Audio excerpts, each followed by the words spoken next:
What up, folks? T-Biz here. We got the new Masters of the Universe Revelation #2 comic from Dark Horse Comics, brought to you by Kevin Smith, Rob David, Tim Sheridan, Mindy Lee, Rico Renzi, and Darren Bennett. This coincides with our Netflix series that some of us enjoyed, some of us didn't, but yeah, we're not going to go in here or there with that because it's so boring. Let's see, standard cover artist Dave Wilkins and variant cover artist Bill Sienkiewicz. I can't pronounce that name. It's kind of weird. Anyways, any help on that would be appreciated. But we're going to go ahead and check this comic out, man. I'm going to go ahead and read along through some of this, but we're going to try to go through this as quick as possible, make this painless as possible. All right, we have our crew of masters from last issue behind this little mystical, magical prison thing. You can see the little magical electrical bars or whatever. Last time, was it the Orlax poisoned King Randor, so he's like in a coma. They got to go rescue him. We also found out about King Grayskull, or Devon, or whatever his name, and his kid, I think it was Dare, and Dare and Roe, and Dare was killed in a battle with the Snake Men. And see He-Man fighting the Orlax and grabbing one of the tentacles, which they imprisoned in Grayskull.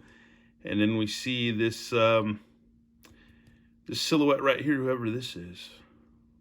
So it's kind of weird. Anyway, I don't know, maybe I'm missing a part, or but it says, beware the revelation. Get it back. Yeah. All the variant unknowable dimensions coursing throughout time and space, the most mysterious are those contained within the walls of the conscious mind. Contained, that is, until they're long last breached. Then we're back at Snake Mountain. You've got Skeletor, Evil Lyn hanging out there. Skeletor is pretty much pissed or whatever about, let's go into this. The secrets of Grayskull and the wretched Orlax were nearly mine. Reestablished the psychic connection. Now Evil Lyn, or then she cuts Skeletor off. I told you Skeletor, as long as the sorceress is telepathically linked to the creature, the door is closed to us. Then kill her, kill them all. Just open it. And you've got all your evil masters right here. Too Bad, Trapjaw, Webstore, Beastman, Merman, and Triclops. And Triclops, I guess, whispers to Beastman, I believe, you want to get lunch after this. That's pretty funny. I actually thought that was a pretty good little slide of humor there. That was pretty cool. Out. All of you out. So he kicks everybody out. And he says to Beastman, says to Triclops, yeah, I could eat. That's funny. That brings some realism to because they can't just spend all day being evil and kicking butt or getting their butts kicked. They got to eat too, so that's pretty funny. Then she says, Evil Lyn says to Skeletor, you really need to relax. And he says, what I need is competence from those who have sworn an oath to me, or to serve me, and to find a connection amongst the images swirling about the mind of that Primarian beast. An oath, she says. Question mark. I thought the whole point was to manipulate the thing into killing the royals and their sword-wielding boob of a champion. And Skeletor says it was at first, but an exposure to the Orlax's thoughts has revealed an unexpected treasure trove of secrets. That thing knows more about Grayskull and Eternia than even He-Man suspects. If I can decipher and possess those secrets, then the power can be mine, and I, Skeletor, will at last master the universe, obviously. So he's pretty pissed. He wants them secrets to Grayskull, the elders of the universe. The answer is there dangling before me, mocking me. So yeah, there's an image of Grayskull in his mind with the old palace or fortress before it was disguised to look as Grayskull. See, Devon, Grayskull, the sword, the ancient hall of wisdom, the past, then some kind of celestial event. But what's the connection? There is no veil of mystery so great it cannot be pierced with the proper application of magic. Evil Lyn says. Piercing won't do the job. I need the veil torn to shreds, and there isn't enough magic in Eternia to see that done. There is all you need to do is use your power. My love, use me. Magic is plentiful. It's all around us, just waiting to be taken. Why treat it like a limited resource? because where I'm from, it is, and then it kind of fades off. And here's where it goes crazy. And then, yeah, there we go. Here we go. The realm of Apollonios in the heart of the great perpetuum. Man, this is where it gets really crazy, and I got pretty not confused, but I was like, hey, this isn't the real origin of Skeletor. Anyways, I have no memory of my days before servitude, but I can never forget one moment of my life in chains, powerless, until the day I said enough and rose up to break them. So he's fighting these kind of goat-looking guys, where you kind of see, like, reminiscent of the Havoc skull, the Ram skull, or whatever, these Ram Minotaur guys, or whatever you want to call them. Yeah, and there's a whole bunch of skull people. It's like a whole race of Skeletor people. It was a new age of liberty and empowerment. There he is with the people, even love, and there's a love interest right there, a Skele lady. So that's interesting. Then you go to the next panel. Apollonios thrived outside the rule of our old tormentors, but they were never truly gone, just displaced, disposed, or dispossessed. My bad. Anyways, I'm not a comic reviewer anyway, so here we go. This is clunky, but hell, it's what it is. And like all such pitiful creatures, they learn to hone their baser instincts, cultivating new forms of cruelty, powers they were all too eager to unleash. So there you have Skeletor with his wife and a baby. So I thought that was crazy. I was like, well, wasn't he Keldor or whatever, And powers that rivaled my own, which were in no way magic. Mine were the powers of a champion beloved by grateful people, lifted up by an abiding love for and of family. Power. I wonder if all souls in the end are gifted with the revelation of how much strength resides in never having loved or hoped at all. That's a good sentence, good line, good quote. I like that. Let's see. As useless, I suppose, as all revelations, which almost always arrive too late to make any difference. And then here he is being held back by his overlords or captors or whatever, the overseers or whatever you want to call them. He yells, Zari. And then you hear, or maybe it might be the baby getting killed. And then, please, no, don't. And then you hear laughter, ha ha ha, heh, from the Ram guys. Look at the mess you made. Clean it up, slave. So they killed his family, pretty much, in this story. Broken? No. Destroyed? It's what they wanted, what they needed, a new symbol to replace the one I had become. All that remained within me was a simple prayer to be delivered from hopelessness, from powerlessness. Blah, blah, blah.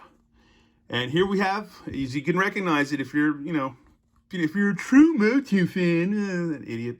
Anyways, yeah, you see this ship. It looks like Hordak's ship. We'll just say that. You know it's gonna be Hordak's ship because it's kind of shaped like a horde bat. You can just see the tail. You just already know. Anyways, a prayer whose answer came, just like in a story from above. The heavens unleash a terror. And here we go. Look at it's horde. It's the evil horde. It's horde troopers. It's Mosquitor, Leech, Mantenna, Modulok, Grizzlor. Cool. The great hero of Apollonios. Do I have a deal for you? So here he is. Hordak gonna bust a deal with him. Hordak, conqueror from another dimension, opened up a whole new realm of possibility when he introduced me to the power of magic.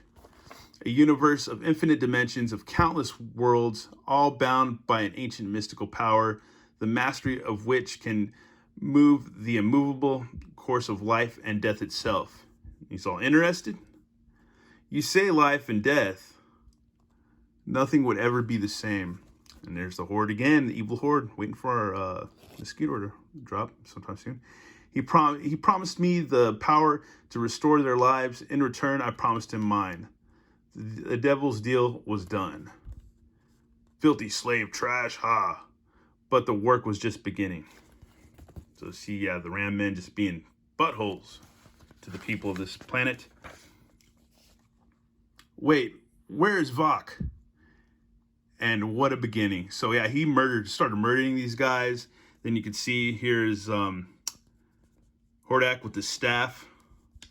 Remember that staff from Classics, from my Classics Hordak.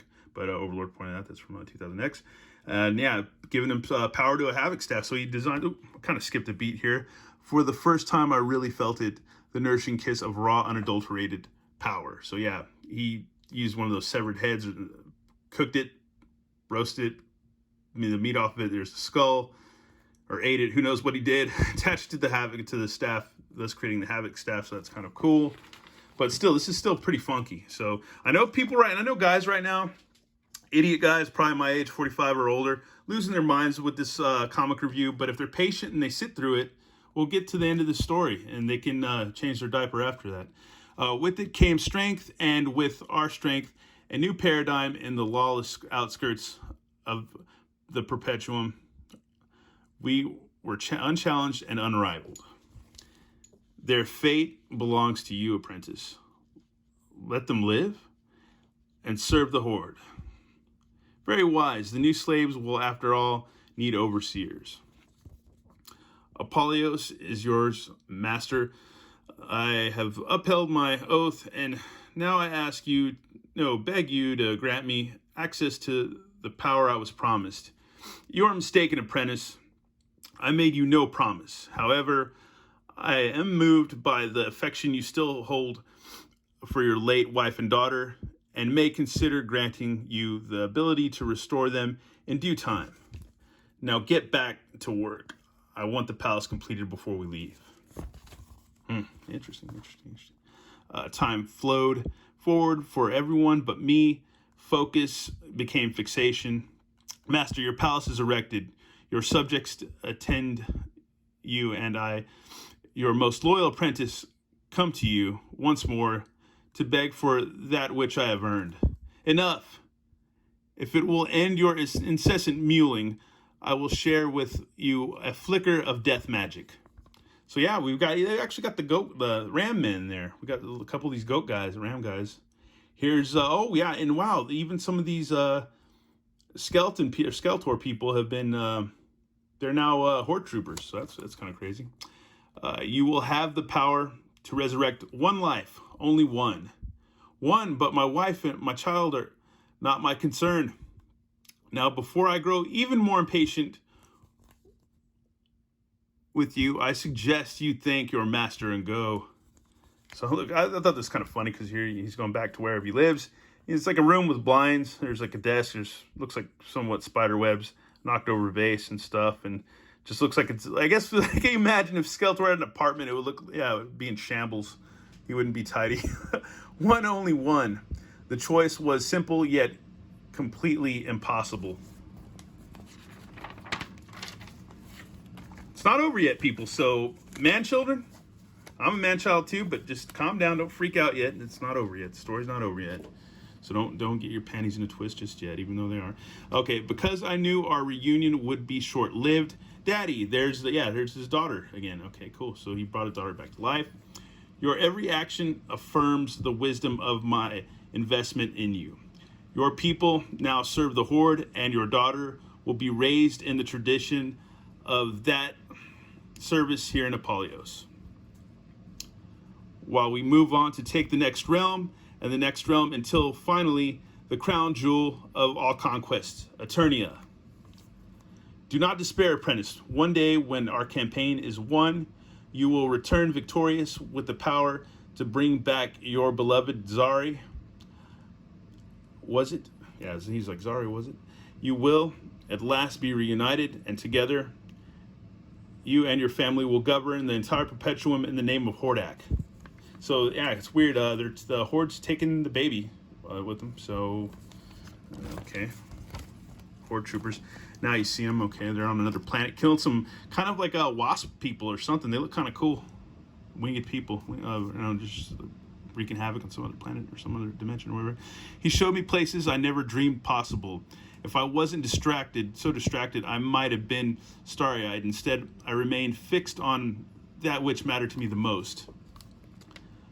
But as time and we marched on, it became clear that Hordak's promise to me was worthless. To him, there was no perpetuum, no Zari, no end to our campaign. The only future he contemplated was his own, and it was to be found in Eternia. At first, I didn't understand his obsession with the place, but then I was still so very young. And while every world we conquered was another world away from Apollonios, the closer we got to Eternia, the stronger my connection to magic grew, the stronger I grew. It was for me an awakening. And for Hordak, a most glaring miscalculation. The power I had long sought, and a great many more, would be found on Eternia. And if he wasn't going to share it, I would have to take it. So for the second time in my life, I plotted to liberate myself from the service of a tyrant. And well, you know the rest, don't you?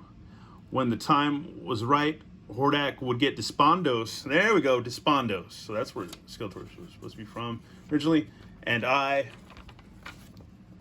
Eternia, the center of all power in the universe, whose untold secrets hold the key to reality itself. So there you've got a good masters, evil masters all lined up right there in some kind of battle. So there you go.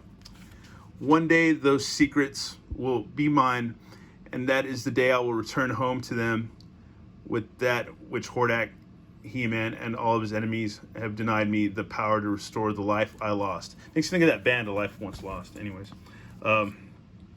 Then, I love this part. This is where it gets, I like this. This is where my whole, where I was like, this isn't right. This is weird. This is funky. People, there's going to be a bunch of dudes, a bunch of guys, freak. I'm not going to get whatever. But yeah, a bunch of dudes all freaking out, crying, leaving me stupid comments, But no, here's where it changes. So yeah, that's quite a story. This is Evil Lynn right here. It's quite a story. I don't believe a word of it. Ooh, snappy snaps. I have never lied to you. Strange. I think you really believe that. Whether it's true or not, why did you tell it to me? I know what you think, what you all think, that I'm just a mad despot running in circles chasing meaningless obsessions. You're wrong. I'm like you, Lynn, just trying to find home. Really? And then you look at her and she's like, the Skeletor lady. Skelly lady. Is that all?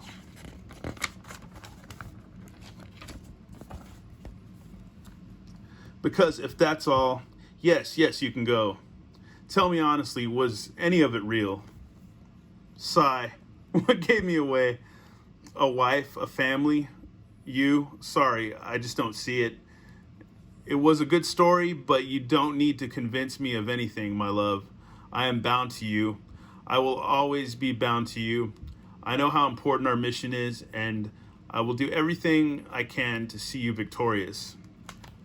Well, try again to connect. We'll try again to connect tomorrow, or with the Orlax tomorrow. Good night.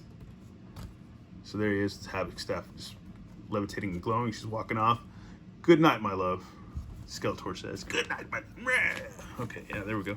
And here she is walking off into the bowels of Snake Mountain to her, I guess, apartment, where she lives or whatever. Devon Grayskull, the sword, the ancient hall of wisdom, the past, some kind of celestial event.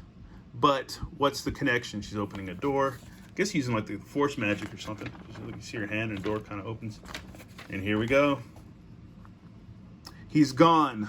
They're all gone. It's only us. Now, Orlax, reveal your secrets to me. And they're in some kind of mystical table, magical claw, magic ball table. You can see the Orlax with the eyeball imprisoned. And an interesting thing about this next issue is Evil's Jagged Claw. There's going to be the cover for that. So that's really sick and cool. That's awesome. On sale September 8th. Get it or not, I don't care. It doesn't matter. I don't care what you do. I know I'm going to get it and check it out because I'm interested. Anyways, this is pretty interesting. It's cool that we're getting the PowerCon, the Orlax that's trapped in the dungeon, which I believe, who is it? Norseman Carter pointed that out to me. I believe so. I might be wrong. But yeah, pointed that out to me, or Rider Origin, whatever you want to call him. But anyways, thank you, buddy. But, the original dungeon sticker monster or whatever. And also that we're getting Horde. We're getting more Horde characters. So this kind of, those figure releases kind of coincide with this comic, so that's pretty cool. And then we're supposed to be getting Mosquito, so that helps too. And then next month we get, I believe, web store and stuff, hopefully. So yeah, it's all coming together. So that's pretty cool. And yeah, I can't wait for the PowerCon stuff to come out. I'm not going. I'd like to go. Maybe next year I could go. That'd be kind of awesome. But once again, this is like a 20-minute review and kind of read through. I'll try to do these. I don't know. I might do it again. It's clunky. It's hard to sit through. It's just me reading a comic. But hey, yeah, I'm not a. Almost dropped the F-bomb. Anyways, I'm not a comic reviewer any stretch. I'm not even a real reviewer by any stretch of anything. But anyways, I just wanted to share it. I like Motu. The comic's pretty interesting. It's crazy. I'm waiting for it to. It's cooking a little. It's simmering in the juices. I'm waiting for it to see some stuff go down, see something else go down. But it's pretty interesting though that we have Evil Lynn being all sneaky Pete. Don't trust women. I'm kidding. I mean, no, but sorry, my girlfriend never watches my videos. But anyways, but yeah, just yeah, Evil Lynn's kind of behind his back. And we kind of saw that in the cartoon where she's like, whatever, Skeletor. And then as soon as he's back, she's like, okay, cool, I'm back. You know, she can turn sides real quick. She's real. We all know people like that in our waking, walking, talking life, man. And so whatever. But yeah, they're not to be trusted sometimes. Yeah, I thought this was weird when I saw this in the back. I was like, wow, that's kind of interesting, weird. I wonder what that's about. And then, oh, because you see, I get it now, because you see the baby and the wife. But that was a BS story. So all you people that probably freaked out midway through the comic being, oh, this isn't the true origin of Skeletor. This is how it's supposed to be done. I'm going to make a clickbait video and get millions of views. Anyway, no, I'm Kevin Smith. Anyways, but, oh, a little message. You fell. Anyways, that's it. I thought this was a pretty interesting comic. I got to sit on it for a while. I've read it twice already. But yeah, it's pretty interesting. Just waiting to see where more of the story goes. I like the fact that it's not directly going with the cartoon that we've seen. So I believe that all these months until January, we'll be getting a different storyline. So there's some story arcs. So that's pretty cool. They'll be continuing this. Anyways, thanks for watching and listening, whatever. Leave a comment if you like. Love it or hate it, whatever. I do care / don't care. But yeah, thanks for watching if you sat through this whole thing. All right, take it easy.